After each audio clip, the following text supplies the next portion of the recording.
Hello students, कैसे हैं आप सब। आशा है सभी खुश एवं स्वस्थ होंगे। आज हम कक्षा 9वीं की हिंदी की पाठ्य पुस्तक क्षितिज भाग 1 में से गद्य भाग पाठ 2 ल्हासा की ओर पढ़ेंगे। ल्हासा की ओर एक यात्रा वृत्तांत है जिसके लेखक हैं राहुल सांकृत्यायन। सबसे पहले मैं आपको राहुल सांकृत्यायन का संक्षिप्त परिचय दे दूं। राहुल सांकृत्यायन का जन्म सन 1893 में उनके ननिहाल गांव पंदहा, जिला आजमगढ़, उत्तर प्रदेश में हुआ। उनका पैतृक गांव कनेला था।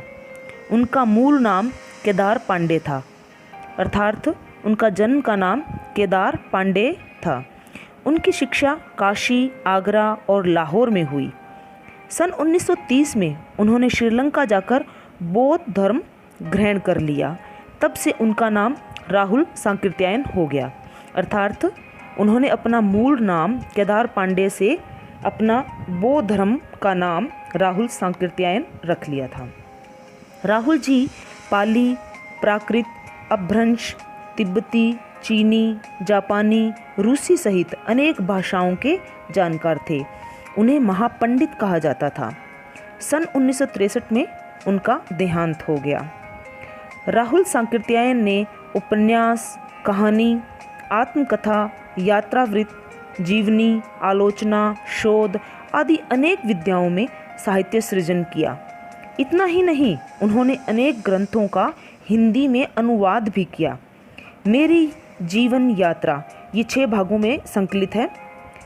दर्शन दिग्दर्शन, 22वीं सदी, वोल्गा से गंगा, भागो नहीं दुनिया को बदलो, दिमागी गुलामी, घुमक्कड़ शास्त्र आदि इनकी प्रमुख कृतियां हैं। साहित्य के अलावा दर्शन, राजनीति, धर्म, इतिहास, विज्ञान आदि विभिन्न विषयों पर राहुल जी द्वारा रचित पुस्तकों की संख्या लगभग 150 है। राहुल जी ने बहुत सी लुप्तप्राय सामग्री का उद्धार कर अत्यंत महत्वपूर्ण कार्य किया है, अर्थात उन्होंने ऐसी सामग्री का उद्धार किया है जो कि लुप्त होने की कगार पर थी, जिनका उन्होंने वर्णन किया और उन लुप्तप्राय सामग्री का उद्धार किया। ये एक बहुत महत्वपूर्ण कार्य हुआ है। यात्रावृत्त लेखन में राहुल जी का स्थान अन्यतम है, अर्थात उनके जैसा यात्रावृत्त लेखन आज तक किसी ने नहीं किया। उन्होंने घुमक्कड़ी का शास्त्र रचा और उससे होने वाले लाभों का विस्तार से वर्णन करते हुए मंजिल के स्थान पर यात्रा को ही घुमक्कड़ का उद्देश्य बताया, अर्थात वो नए नए स्थानों पर घूमते थे और उन स्थानों का वर्णन करते थे, और जिस स्थान पर वो अपनी यात्रा समाप्त करते थे वही उनकी घुमक्कड़ी का उद्देश्य बन जाता था। घुमक्कड़ी से मनोरंजन, ज्ञानवर्धन एवं अज्ञात स्थलों की जानकारी के साथ साथ भाषा एवं संस्कृति का भी आदान प्रदान होता है। राहुल जी ने विभिन्न स्थानों के भौगोलिक वर्णन के अतिरिक्त वहाँ के जनजीवन की सुंदर झांकी प्रस्तुत की है। इन यात्रा वृत्तांतों के द्वारा लेखक राहुल जी ने उन स्थानों की भौगोलिक स्थिति का भी वर्णन किया है, वहाँ के जनजीवन, वहाँ की भाषा, वहाँ का रहन सहन का भी वर्णन किया है। अब जो हमारा पाठ है ल्हासा की ओर, उसके बारे में मैं आपको संक्षिप्त जानकारी दे देती हूँ कि ये जो पाठ है ल्हासा की ओर, वो राहुल जी की प्रथम तिब्बत यात्रा से लिया गया है, जो उन्होंने सन 1929-30 में नेपाल के रास्ते की थी। उस समय भारतीयों को तिब्बत यात्रा की अनुमति नहीं थी, इसलिए उन्होंने यह यात्रा एक भिखमंगे के छद्म वेश में की थी। इसमें तिब्बत की राजधानी ल्हासा की ओर जाने वाले दुर्गम रास्तों का वर्णन उन्होंने बहुत ही रोचक शैली में किया है। इस यात्रा वृत्तांत से हमें उस समय के तिब्बती समाज के बारे में जानकारी मिलती है। तो ये जो पाठ है ल्हासा की ओर, ये उन्होंने राहुल जी ने 1929-30 में जो उन्होंने नेपाल के रास्ते तिब्बत यात्रा की थी उसका एक अंश है। उस समय भारतीयों को तिब्बत की यात्रा करने की अनुमति नहीं थी, इसलिए उन्होंने अपना रूप बदल लिया था। एक भिखमंगे, एक भिखारी के रूप में उन्होंने ये यात्रा की थी और तिब्बत की राजधानी ल्हासा की तरफ जाने वाले दुर्गम रास्तों का उन्होंने वर्णन इसमें बहुत ही रोचक शैली में किया है। और इस यात्रा वृत्तांत से हमें उस समय के तिब्बत समाज में रहन सहन कैसा था, वहाँ के लोग कैसे थे, इस बारे में हमें जानकारी मिलती है। तो आइए अब हम पढ़ते हैं हमारा पाठ ल्हासा की ओर। वह नेपाल से तिब्बत जाने का मुख्य रास्ता है। फ्री क्लिंगपोंग का रास्ता जब नहीं खुला था तो नेपाल ही नहीं हिंदुस्तान की भी चीज़ें इसी रास्ते तिब्बत जाया करती थी। यह व्यापारिक ही नहीं सैनिक रास्ता भी था, इसलिए जगह जगह फौजी चौकियां और किले बने हुए हैं जिनमें कभी चीनी पलटन रहा करती थी। आजकल बहुत से फौजी मकान गिर चुके हैं। दुर्ग के किसी भाग में जहां किसानों ने अपना बसेरा बना लिया है वहां घर कुछ आबाद दिखाई देते हैं। ऐसा ही परित्यक्त एक चीनी किला था। हम वहां चाय पीने के लिए ठहरे। तिब्बत में यात्रियों के लिए बहुत सी तकलीफ़ें भी हैं और कुछ आराम की बातें भी। अब यहाँ पर लेखक अपनी तिब्बत यात्रा का वर्णन कर रहा है, तिब्बत जाने वाले मुख्य रास्ते का वर्णन कर रहा है, जहाँ पर पहले एक सैनिक छावनी, सैनिक रास्ता भी होता था। वहाँ पर चीन की जो सेना थी उनकी पलटन रहा करती थी, लेकिन अब वो जो सारे फौजी मकान है उस चीनी पलटन के जाने के बाद कई मकान गिर चुके हैं और वहाँ पर जो कुछ दुर्ग बचे हुए हैं वहाँ पर कई किसानों ने अपना बसेरा बना रखा है, इसलिए वहाँ पर कुछ घर भी दिखाई देते हैं, वो आबाद दिखाई देते हैं। और ऐसा ही एक चीनी किला था, चीनी सैनिकों का एक किला था जिसको अब छोड़ दिया गया है। वहाँ पर वो लेखक चाय पीने के लिए रुके थे। लेखक बताते हैं कि तिब्बत में यात्रियों के लिए बहुत सारी तकलीफ़ें भी हैं, लेकिन उनके लिए कुछ आराम की बातें भी थी। वो कौन कौन सी हैं वो हम पढ़ते हैं। वहाँ जाति पाति छुआछूत का सवाल ही नहीं और न औरतें पर्दा ही करती है। अब वो हमें वहाँ के समाज के बारे में बता रहे हैं कि वहाँ जाति पाति का कोई भेदभाव नहीं था, कोई छुआछूत का भेदभाव नहीं था, अर्थात कोई अपने आप को बड़ा या किसी को छोटा नहीं समझता था। वहाँ की औरतें भी पर्दा नहीं करती थी, अर्थात वो घूंघट नहीं निकालती थी। बहुत निम्न श्रेणी के भिखमंगों को ही लोग चोरी के डर से घर के भीतर नहीं आने देते, नहीं तो आप बिल्कुल घर के भीतर चले जा सकते हैं।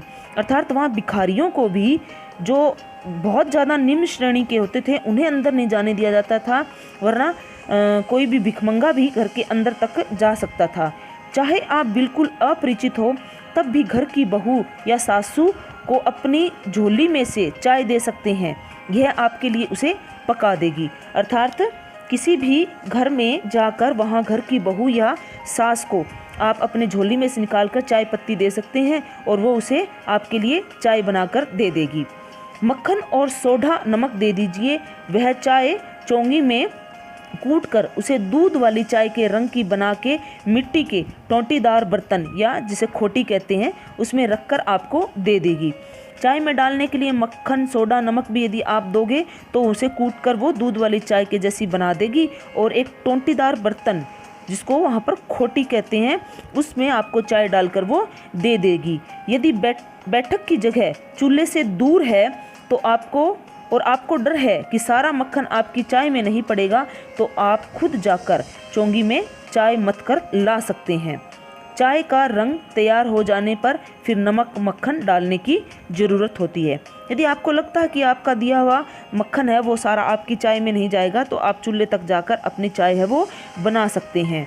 और चाय का जब रंग आ जाता है तो फिर उसमें नमक और मक्खन डालने की ज़रूरत होती है और वो तब वो चाय है वो तैयार हो जाती है। परित्यक्त चीनी किले से जब हम चलने लगे तो एक आदमी राहदारी मांगने आया। हमने वह दोनों चिटें उसे दे दी। शायद उसी दिन हम थोंगा के पहले के आखिरी गांव में पहुंच गए। यहाँ भी सुमति के जान पहचान के आदमी थे और भिखमंगे रहते भी ठहरने के लिए अच्छी जगह मिली। अब जब वो लोग चीनी किले से चलने लगे थे तो एक आदमी उनसे राहदारी होता है राह में रास्ते में जाने का जो किराया एक तरह से उनको देना पड़ता था, लेकिन उन दोनों के पास 2 चिट थी, यानी कि उन्हें वो किराया नहीं देना पड़ा था। यहाँ सुमति के जान पहचान के आदमी थे, अर्थात सुमति एक बौद्ध भिक्षु था जिनके साथ लेखक भिखमंगे का वेश धर के तिब्बत पहुँचे थे। तो तिब्बत में वहाँ पर सुमति के जान पहचान के आदमी थे और ये दोनों भिखमंगे के भेष में भी थे, लेकिन फिर भी उन्हें रहने के लिए अच्छी जगह वहाँ पर मिल गई थी। 5 साल बाद हम इसी रास्ते लौटे थे और भिखमंगे नहीं एक भद्र यात्री के वेश में घोड़ों पर सवार होकर आए थे, किंतु उस वक्त किसी ने हमें रहने के लिए जगह नहीं दी और हम गांव के ऐसे सबसे गरीब झोंपड़े में ठहरे थे। बहुत कुछ लोगों की उस वक्त की मनोवृत्ति पर ही निर्भर है, खासकर शाम के वक्त क्षण पीकर बहुत कम होश हवास को दुरुस्त रखते हैं। लेखक आज से 5 साल पहले जब तिब्बत में आया था तब की बातों को याद करता है कि उस समय वो लोग भिखमंगे के वेश में नहीं थे, बल्कि भद्र वेश में थे। उन्होंने अच्छे कपड़े पहन रखे थे, अच्छे घोड़ों पर वो सवार होकर आए थे, लेकिन उस समय भद्र वेश में होने पर भी लोगों ने किसी ने भी उन्हें अपने घर में रहने के लिए जगह नहीं दी थी और वो गाँव के सबसे एक गरीब झोंपड़े में ठहरे थे। ये बात वहाँ के लोगों की मनोदशा पर निर्भर करती है। यदि आप शाम के वक्त वहाँ जाते हैं तो वहाँ पर लोग मदिरा पीकर अपने होशोहवास खो बैठते हैं और उस समय आपको वो रहने के लिए स्थान भी दे देते हैं। अब हमें सबसे निकट डांडा थोंगला पार करना था। डांडे तिब्बत में सबसे खतरे की जगह है। 16-17 हजार फीट की ऊंचाई होने के कारण उनके दोनों तरफ मीलों तक कोई गांव गिराव नहीं होते।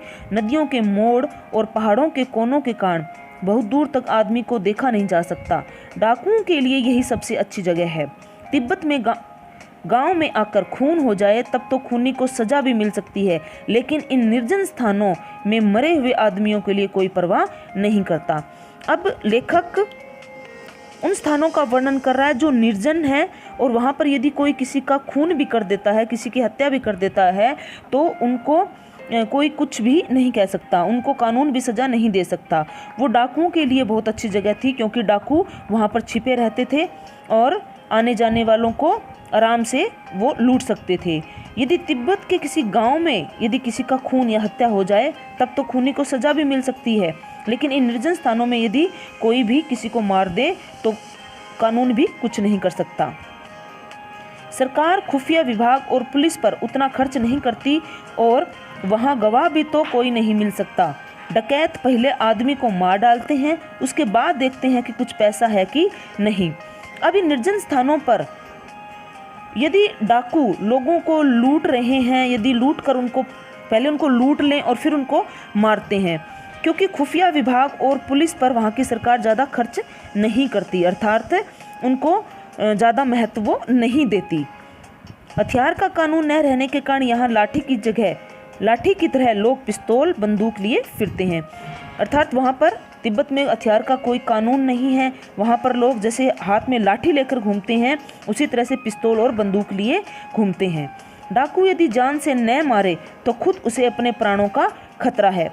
गांव में हमें मालूम हुआ कि पिछले ही साल थोंगला के पास खून हो गया। शायद खून की हम उतनी परवाह नहीं करते क्योंकि हम भिखमंगे थे और जहाँ कहीं वैसी सूरत देखते टोपी उतार जीभ निकाल कुची कुची अर्थात दया दया 1 पैसा कहते हुए भीख मांगने लगते।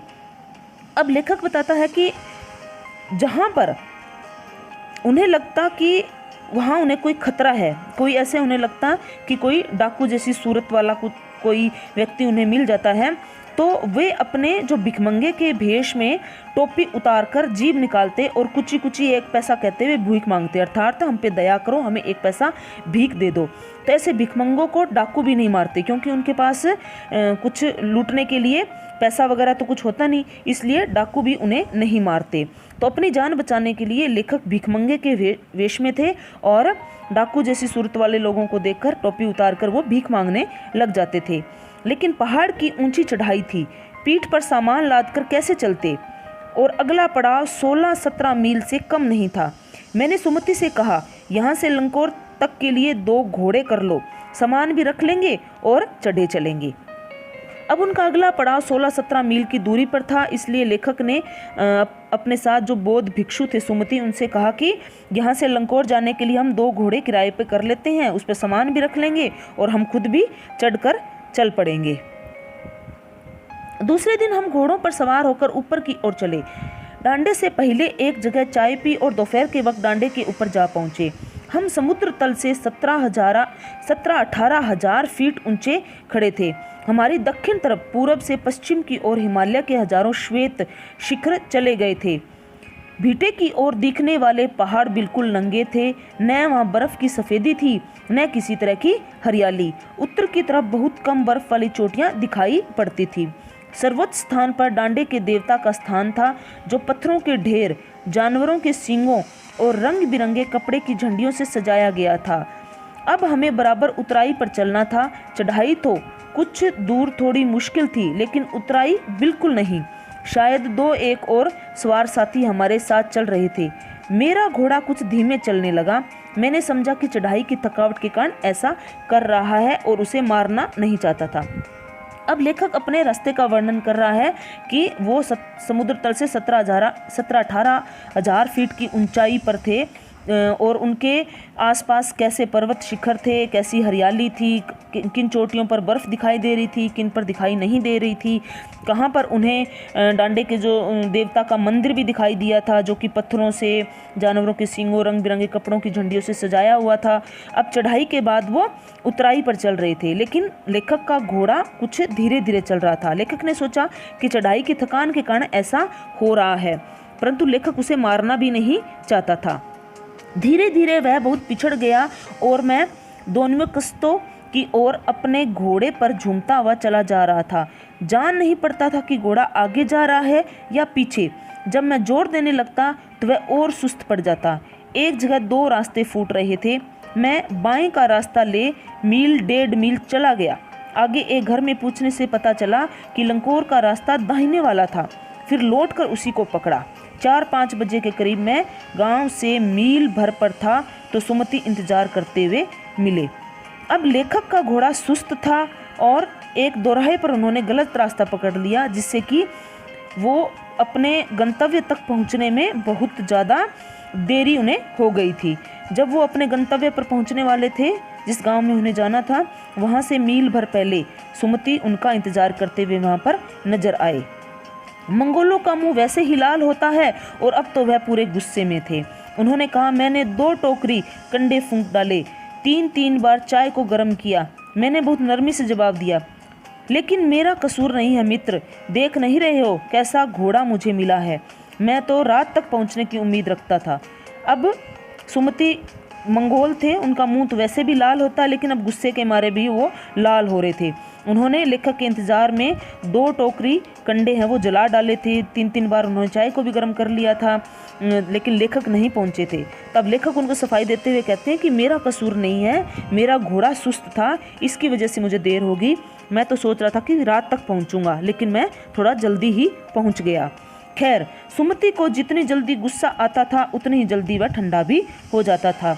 लंकोर में वह एक अच्छी जगह पर ठहरे थे। वहाँ भी उनके अच्छे यजमान थे। पहले चाय सत्तू खाया गया, रात को गर्मा गर्म थुक्पा मिला। ये वहाँ का जो लोकल जो खाना है उसका वर्णन यहाँ पर किया गया है। उनको ठहरने के लिए अच्छी जगह मिल गई थी, खाने से पहले उनको चाय सत्तू भी मिल गया था और रात में खाने में उन्हें थुक्पा, जो वहाँ का एक स्थानीय खाने की सामग्री थी, वो उन्हें वहाँ पर मिल गई थी। अब हम टिहरी के विशाल मैदान में थे, जो पहाड़ों से घिरा टापू सा मालूम होता था, जिसमें दूर एक छोटी सी पहाड़ी मैदान के भीतर दिखाई पड़ती है। उसी पहाड़ी का नाम है टिहरी समाधि गिरी। आसपास के गांव में भी सुमति के कितने ही यजमान थे। कपड़े की पतली पतली चीरी बत्तियों के गंडे खत्म नहीं हो सकते थे, क्योंकि बोध गया से लाए कपड़े के खत्म हो जाने पर किसी कपड़े से बोध गया का गंडा बना लेते थे। वह अपने यजमानों के पास जाना चाहते थे। मैंने सोचा यह तो हफ्ता भर उधर ही लगा देंगे। मैंने उनसे कहा कि जिस गांव में ठहरना हो उसमें भले ही गंडे बांध दो, मगर आसपास के गांव में मत जाओ। इसके लिए मैं तुम्हें लहासा पहुंचकर रुपए दे दूंगा। जो सुमति थे वो आसपास के उन गांवों में अपने जो यजमान थे, अपने जो भक्त थे, उन्हें गंडे तावीज़ देते थे। वहाँ के स्थानीय लोग गंडे तावीज़ों पर जो बहुत भिक्षु देते थे उन पर बहुत यकीन करते थे, बहुत विश्वास करते थे। उन्हें लगता था कि ये गंडे तावीज़ है, ये उन्हें बुरी आत्माओं से, बुरी चीज़ों से बचाएंगे। इसलिए सुमति जहाँ भी जाते थे वहाँ उनके भक्त, उनके यजमान होते थे, उनको वो गंडे तावीज़ देते हुए जाते थे। तो लेखक ने उनसे आग्रह किया था कि अब वो और कहीं भी ना जाए। किसी गांव में जहाँ पर ठहरना है वहाँ पर जितने भी गंडे तावीज़ दे दे, लेकिन आसपास के गांव में मत जाए, क्योंकि गंडे तावीज़ जब वो देते थे तो उनके यजमान उनको कुछ पैसे या कुछ उपहार देते थे। तो लेखक ने कहा कि यदि तुम्हें उपहार और पैसे चाहिए तो लहासा पहुंचने के बाद मैं तुम्हें दे दूंगा, लेकिन तुम आसपास के गांव में मत जाओ। जिस गांव में हम जा रहे हैं, ठहर रहे हैं, बस वहीं तुम गंडे तावीज दे दो। सुमति ने स्वीकार किया। दूसरे दिन हमने भरिया ढूंढने की कोशिश की, लेकिन कोई ना मिला। सवेरे ही चल दिए होते तो अच्छा था। भरिया का अर्थ होता है भार उठाने वाला, सामान को उठाने वाला, लेकिन दूसरे दिन उन्हें कोई भी भार उठाने वाला भारवाहक नहीं मिला। इसलिए लेकिन अब 10-11 बजे ही तेज धूप में चलना पड़ रहा था। यदि उन्हें कोई भरिया मिल जाता तो वो सामान उस पर लाद कर चल पड़ते। कोई भरिया ना मिलने की वजह से उन्होंने 10-11 बजे वहाँ से चलना शुरू किया। तब तक तेज धूप हो चुकी थी। तिब्बत की धूप भी बहुत कड़ी मालूम होती है। यद्यपि थोड़े से भी मोटे कपड़े से सिर को ढांक ले तो गर्मी खत्म हो जाती है। आप 2 बजे सूरज की ओर मुंह करके चल रहे हैं। ललाट धूप से जल रहा है और पीछे का कंधा बर्फ हो रहा है। फिर हमने पीठ पर अपनी अपनी चीजें लादी, डंडा हाथ में लिया और चल पड़े। यद्यपि सुमति के परिचित थिरी में थे, लेकिन वह एक और यजमान से मिलना चाहते थे। इसलिए आदमी मिलने का बहाना कर शेखर विहार की ओर चलने के लिए कहा। तिब्बत की जमीन बहुत अधिक छोटे बड़े जागीरदारों में बंटी है। इन जागीरों का बहुत ज़्यादा हिस्सा मठों या विहारों के हाथ में है। अपनी अपनी जागीर में हर एक जागीरदार कुछ खेती खुद भी कराता है, जिसके लिए मजदूर बेगार में मिल जाते हैं। अब लेखक यहाँ पर तिब्बत के जो राजनीति है उनका वर्णन कर रहा है कि किस तरह से तिब्बत की जो ज़मीन है वो छोटे छोटे जागीरदारों में बंटी हुई थी, और इन जागीरों का ज़्यादातर हिस्सा जो बौद्ध धर्म के मठ होते हैं, जिनको हम विहार भी कहते हैं, वहाँ के हाथों में थी। अर्थात उनका जो मालिकाना हक था वो मठों के पास था। हर कोई अपनी जागीर में से, जागीरदार जो होते थे, अपनी खेती स्वयं ही करते थे, लेकिन उस पर मजदूरों से वो काम लेते थे, और उस समय उनको मजदूर बेगार में मिल जाते थे। अर्थात बिना मजदूरी दिए ही मजदूर उनके खेतों में काम करते थे। खेती का इंतज़ाम देखने के लिए वहाँ कोई भिक्षु भेजा जाता है, जो जागीर के आदमियों के लिए राजा से कम नहीं होता। शेखर की खेती के मुखिया भिक्षु, जिनका नाम था नमसे, बड़े भद्र पुरुष थे। अब वो शेखर में पहुंचे थे तो वहाँ की जो खेती थी, जागीरदारी थी, उसके मुखिया एक भिक्षु थे, उनका नाम नमसे था। वो एक अच्छे आदमी थे। वह बहुत प्रेम से मिले। हालांकि उस वक्त मेरा भेष ऐसा नहीं था कि उन्हें कुछ भी ख्याल रखना चाहिए था, क्योंकि वो भिखमंगे के वेश में थे। यहाँ एक अच्छा मंदिर था जिसमें कंजूर बुद्ध वचन अनुवाद की हस्तलिखित 103 पोथियाँ रखी हुई थी।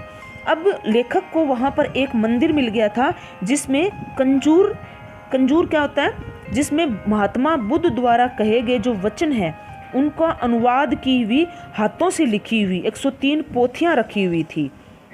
मेरा आसन भी वहीं लगा। वह बड़े मोटे कागज पर अच्छे अक्षरों में लिखी हुई थी। एक एक पोथी 15-15 शेर से कम नहीं रही होंगी। अब लेखक ने उस मंदिर में अपना डेरा जमा लिया और उन हस्तलिखित पोथियों को वो पढ़ने लगे, क्योंकि उनको पढ़ने का बहुत ज़्यादा शौक था। और बुद्ध के वचन का जो अनुवाद था वो उन्होंने वहाँ पर पढ़ना शुरू किया। वो पोथियाँ कम से कम, एक पोथी का जो वजन है वो 15 शेर से कम नहीं था। वो बड़े मोटे कागज पर हाथों से लिखी हुई पोथियाँ थी। सुमति ने फिर आसपास अपने यजमानों के पास जाने के बारे में पूछा। मैं अब पुस्तकों के भीतर था, इसलिए मैंने उन्हें जाने के लिए कह दिया।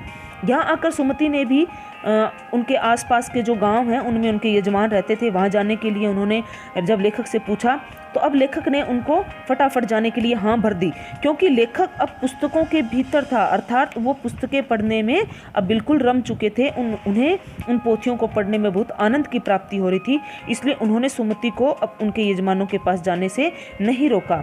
दूसरे दिन वह गए। मैंने समझा था 2-3 दिन लगेंगे, लेकिन वह उसी दिन दोपहर बाद चले आए। दूसरे दिन सुमति अपने यजमानों से मिलने के लिए चले गए। लेखक ने सोचा कि वो 2-3 दिन लगाकर वहां आएंगे, तब तक मैं उन पोथियों को पढ़ लूँगा, लेकिन वह उसी दिन दोपहर को ही वापस चले आए। तिरी गांव वहां से बहुत दूर नहीं था। हमने अपना अपना सामान पीठ पर उठाया और भिक्षु नमसे से विदाई लेकर चल पड़े। अब जो उनकी मंजिल थी तिरी गांव, वहां से ज़्यादा दूर तो था नहीं, इसलिए लेखक ने और सुमति ने अपना अपना सामान अपनी पीठ पर उठाया और भिक्षु नमसे से उन्होंने विदाई ली और अपने गंतव्य स्थान की ओर चल पड़े। तो प्यारे बच्चों, आपको ल्हासा की ओर पाठ अच्छी प्रकार से समझ में आ गया होगा। धन्यवाद।